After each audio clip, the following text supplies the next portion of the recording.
오늘은 디도스 어택에 대해서 알아보겠습니다. 디도스 어택은 Distributed Denial of Service Attack으로 분산 서비스 거부 공격이라고 합니다. 한꺼번에 수많은 컴퓨터가 특정 웹사이트에 접속함으로써 비정상적으로 트래픽을 늘려 해당 사이트의 서버를 마비시키는 해킹 방법 중 하나입니다.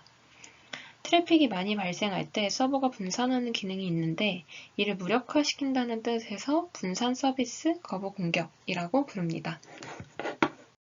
디도스 공격은 쉽게 말해 대량의 접속을 유발해 해당 서비스를 마비시키는 수법인데요. 먼저 특정 사이트를 공격하기 위해 해커가 서비스 공격을 위한 도구들을 여러 컴퓨터에 심어놓습니다. 보통 보안이 취약한 사이트나 이메일, 파일 다운로드 등을 통해 악성 코드를 PC에 심어 좀비 PC로 만들거나 일반 PC를 공격하여 감염시킵니다. 이렇게 만들어진 좀비 PC는 특정 사이트를 초당 수천 번에서 수만 번 방문하는 동작을 수행하게 됩니다.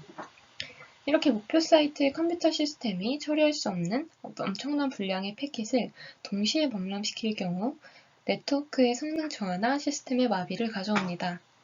그 결과 시스템의 과부하로 정상적인 고객들은 오히려 접속을 할 수 없는 상태가 되는 것입니다. 이러한 방식을 통해서 디도스 공격은 특정 컴퓨터에 침투해 자료를 삭제하거나 훔쳐가는 것이 아니라 목표 서버가 다른 정당한 신호를 받지 못하게 방해하는 작용을 합니다.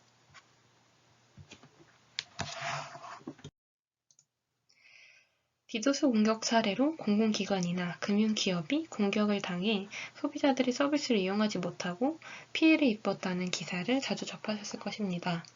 아래 사진에 나온 기사 또한 저번 달인 2022년 5월 10일 일어난 사건으로 인증서를 발급하는 공동인증서 발급기관 한국전자인증에서 디도스로 의심되는 공격을 받아 유효성 검증 네트워크를 차단했고 이로 인해 사용자들이 은행 어플리케이션 로그인이나 온라인 카드 결제 등 한국전자인증 인증서를 통한 업무를 이용하는 것에 불편을 겪었습니다.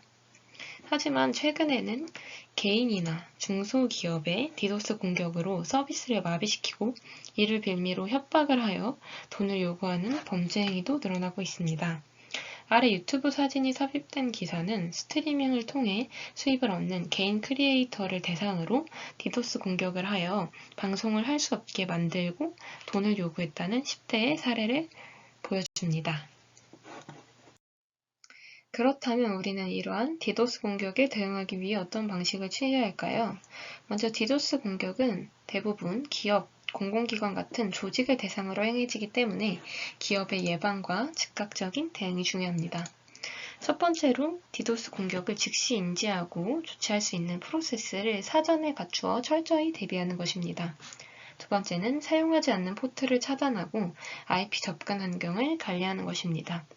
세 번째는 공격 방식이 다양해지고 고도화되는 것을 고려하여 최신 공격 시나리오를 반영한 디도스 모의 훈련을 강화하는 것입니다. 마지막은 외부에 노출된 웹 서비스 외에 기업 내부용 서버는 외부에 노출되지 않도록 내부망으로 망 분리 조치 후 운영하는 것입니다. 기업뿐만 아니라 개인도 디도스 공격을 예방하기 위한 방법이 있는데요. 기본적인 필수 보안 규칙, 예를 들어 OS 업데이트, 백신 검사 같은 것들을 적절히 수행하여 개인의 PC 및 IoT 기기나 라우터 등이 감염되어 디도스 공격에 악용되지 않도록 관리하는 방안입니다. 오늘은 디도스 공격에 대해서 알아보았습니다. 발표 들어주셔서 감사합니다.